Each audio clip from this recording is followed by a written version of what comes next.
कार्तिक महिन्यातील शुक्ल पक्षात येणारी पौर्णिमा तिथी ही कार्तिक पौर्णिमा किंवा त्रिपुरारी पौर्णिमा या नावाने ओळखली जाते।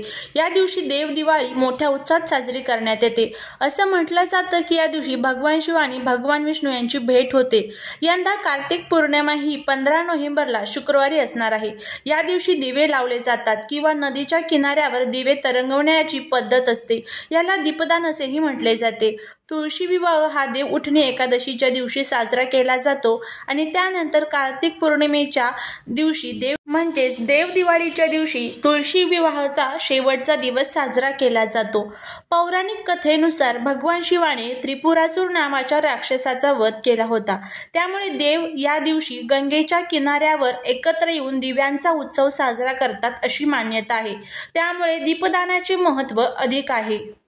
पौर्णिमा तिथी ही 15 नोव्हेंबर 2024 रोजी सकाळी 6:29 पौर्णिमा तिथी प्रारंभ होणार आहे आणि 16 नोव्हेंबर 2024 रोजी मध्यरात्री 2:58 पौर्णिमा तिथीची समाप्ती होणार आहे। अकाली मृत्यू टाळण्यासाठी कार्तिक पौर्णिमेला दिवे दान करतात। आपल्या मृतांच्या म्हणजेच आपल्या पितरांच्या शांतीसाठी कार्तिक पौर्णिमेला दिव्यांचे दान केले जाते। कार्तिक पौर्णिमेला दिवे दान केल्याने पितृदोषापासून मुक्ती मिळते। देवी लक्ष्मी आणि भगवान विष्णूंचा आशीर्वाद मिळवण्यासाठी या दिवशी दिवे दान करण्याचे अधिक महत्त्व आहे। कुंडलीतील यम, शनी, राहू आणि केतूचा प्रभाव कमी करण्यासाठी दिवे दान करायला हवे। कार्तिक महिन्यात भगवान विष्णू आणि त्यांच्या अवतारांसमोर दिवा लावल्याने सर्व दानाचे फळ मिळते। आपल्याला या दिवशी दिवे दान का केले जातात याबद्दलची संपूर्ण माहिती आजच्या व्हिडिओमध्ये आपण घेतलेली आहे। मातीच्या दिव्यात तेल टाकून एक दिवा आपण मंदिरामध्ये लावू शकतो। तसेच दिवे लावताना त्यांची वेळ आणि दिशा सुद्धा आपल्याला ठरवायची असते। कार्तिक पौर्णिमेला पिठाचा छोटासा दिवा बनवला जातो, जो दिवा पिंपळाच्या किंवा वडाच्या पानावर ठेवून नदीत तरंगवला जातो। मंदिरात लावलेला दिवा हा जमिनीवर ठेवू नये, तो सप्तधान्य किंवा भातावरच ठेवला जातो। तर अशा पद्धतीने हे कार्तिक पौर्णिमेला दीपदान केलं जातं। कार्तिक पौर्णिमेला म्हणजेच त्रिपुरारी पौर्णिमेला दीपदानाला विशेष महत्त्व दिलं जातं। त्रिपुरारी पौर्णिमेला आपण कार्तिक स्वामींचं दर्शन घेत असतो। आपल्या जीवनामध्ये धन, संपत्ती, पैसा याची कधीच कमतरता भासू नये यासाठी हे कार्तिक स्वामींचं या दिवशी दर्शन घेतलं जातं आणि हे मंदिर असेल तुमच्या आजूबाजूला कुठे तर तिथे तुम्ही घेऊ शकता किंवा मग स्वामी समर्थ महाराजांच्या केंद्रामध्ये सुद्धा आरतीनंतर हा फोटो मांडला जातो, तिथे सुद्धा तुम्ही हे जे दर्शन आहे तर ते घेऊ शकता।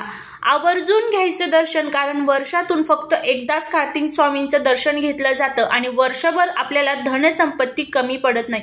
इतकं महत्त्व हे त्रिपुरारी पौर्णिमेतील कार्तिक स्वामींच्या दर्शनाला आहे।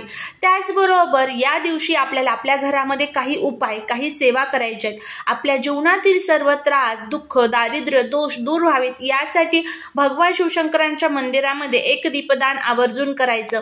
तर अशा पद्धतीने आपल्याला ह्या संपूर्ण उपाय आणि सेवा करायच्या आहेत। त्याचबरोबर आपल्याला त्रिपुरारी पौर्णिमेच्या दिवशी म्हणजेच देवदिवाळीच्या दिवशी सकाळी एक दिवा लावायचा आहे। हा दिवा कशा पद्धतीने लावायचा याबद्दलची माहिती आजच्या व्हिडिओमध्ये आपण घेणार आहोत।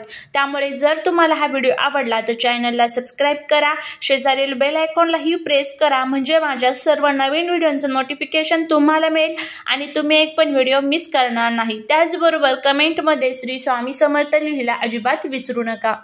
तर त्रिपुरारी पौर्णिमेच्या दिवशी तुम्हाला सकाळी लवकर उठायचं आहे, स्वच्छ आंघोळ करायची आहे, आपल्या देवघराची संपूर्णपणे साफसफाई करून घ्यायची आहे, त्यानंतर देवपूजा करून घ्यायची आहे।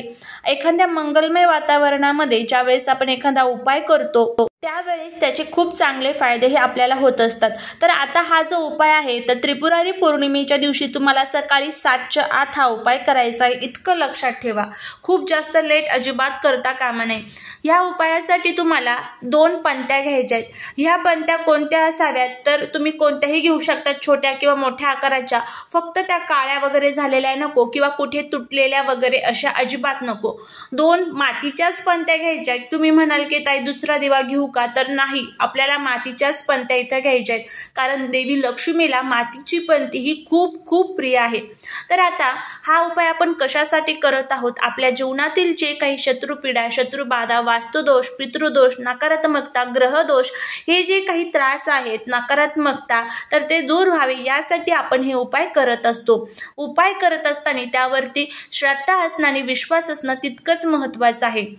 आता आपण 2 पंत्या घेतल्या की यामध्ये आपल्याला लाल कलावा जो असतो ना, तर त्याच्या वाती तुम्हाला या दिव्यामध्ये टाकायच्या आहेत. पण ह्या ज्या वाती आहेत तर त्या तुम्हाला खोबरेल तेल जे असतं तर त्यामध्ये भिजवून घ्यायचं आहे आणि त्यानंतर तुम्हाला त्या दिव्यामध्ये त्या टाकायच्या आहेत. या दोन्ही पंत्यांमध्ये तुम्हाला एक एक वात टाकायची आहे. दोन्ही वाती खोबरेल तेलामध्ये भिजवून घ्यायच्या. त्या दिव्यांमध्ये तुम्हाला आता तिळाचं तेल टाकायचं आहे. तिळाचंच तेल टाकायचं, इतर कोणताही तेल आपल्याला चालणार नाही. मोहरीचं असेल तर मोहरीचं मग तुम्ही टाकू शकता. त्यानंतर तुम्हाला 11 दोन्ही दिव्यांमध्ये 11 असे 21 तांदळाचे दाणे तुम्हाला प्रत्येक दिव्यामध्ये 11 असे टाकायचे आहेत. पहिल्या दिव्यात 11, दुसऱ्या दिव्यात 11 असे 21 तांदळाचे दाणे तुम्हाला दिव्यामध्ये टाकायचे. तांदळाचे दाणे हे अखंड असावेत, कुठेही तुटलेले वगैरे असे अजिबात नको. आणि प्रत्येक दिव्यामध्ये तुम्हाला एक लवंग टाकायचे आहे. लवंग सुद्धा ही कुठेही तुटलेली नको, व्यवस्थितपणे जी अखंड फुलवाली लवंग असते तर ती तुम्हाला टाकायची आहे. त्यानंतर तुम्हाला 2 पिंपळाच्या झाडाची पानं सुद्धा लागणार आहेत. त्यामुळे तुम्ही गुरुवारी जर पिंपळाच्या झाडाची पानं आपल्या घरी तोडून आणली तरीही चालेल, काहीच अडचण नाही आहे. किंवा शुक्रवारीही सुद्धा तुम्ही आणू शकता. त्यानंतर आपला जो मुख्य दरवाजा आहे, मुख्य दरवाजाची तिथे अगोदर व्यवस्थितपणे साफसफाई करून घ्यायची, बाहेर रांगोळी काढायची आणि तिथे तुम्हाला पिंपळाच्या पानावरती एक थोडेसे तांदूळ टाकायचे, त्यावरती हळदी कुंकू टाकायचं आणि त्यावरती हा दिवा तुम्हाला ठेवायचा आहे. आणि त्यानंतर एक दिवा जो आहे तर तो आपल्या देवघरामध्ये एक प्लेट घ्यायची, त्या प्लेटमध्ये ते पिंपळाचं पान ठेवायचं, त्यावरती हळदी कुंकू अक्षदा आणि त्यावरती हा दिवा ठेवायचा.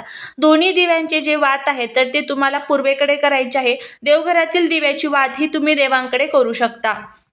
तर अशा पद्धतीने हे 2 दिवे आपण लावलेले आहेत. आता दोन्ही दिव्यांना तुम्हाला हळदी कुंकू अक्षदा अर्पण करायचे आहेत आणि जो बाहेरचा दिवा आहे तर तिथे तुम्हाला माता लक्ष्मीला नमस्कार करायचा आहे, प्रार्थना करायची आहे की माझ्या जीवनातील जे काही त्रास, दुःख, दोष, अडचणी आहेत तर ते दूर करा, अशी आपल्याला देवीला प्रार्थना करायची. आणि त्यानंतर घरामध्ये यायचं. घरातील जो आपण दिवा लावलेला आहे तर त्यालाही तुम्हाला नमस्कार करायचा आहे, हळदी कुंकू अक्षदा वाहून. तिथे बसून तुम्हाला एकदा व्यंकटेश स्तोत्रमचं पठण करायचं आहे आणि एकदा तुम्हाला महालक्ष्मी अष्टकमचं पठण करायचं आहे. तर या 2 सेवा तुम्हाला तिथे करायच्या आहेत. या दोन्ही ज्या सेवा आहेत तर त्या खूप उच्च कोटीच्या सेवा आहेत. दोन्ही सेवा करत असताना मनामध्ये भगवान विष्णू आणि माता लक्ष्मीचं स्मरण करत राहायचं आहे. मन एकाग्र करून तुम्हाला या सेवा करायच्या आहेत. तर अशा पद्धतीने आपल्याला हे जे 2 दिवे आहेत तर ते लावायचे आहे. तुम्ही नक्की लावून बघा. कितीही त्रास असू द्या जीवनातले ते नक्की दूर होतील. कोणताही शत्रूंचा त्रास असेल, दारिद्र्य असेल तर ते दूर होईल. तर नक्की करून बघा.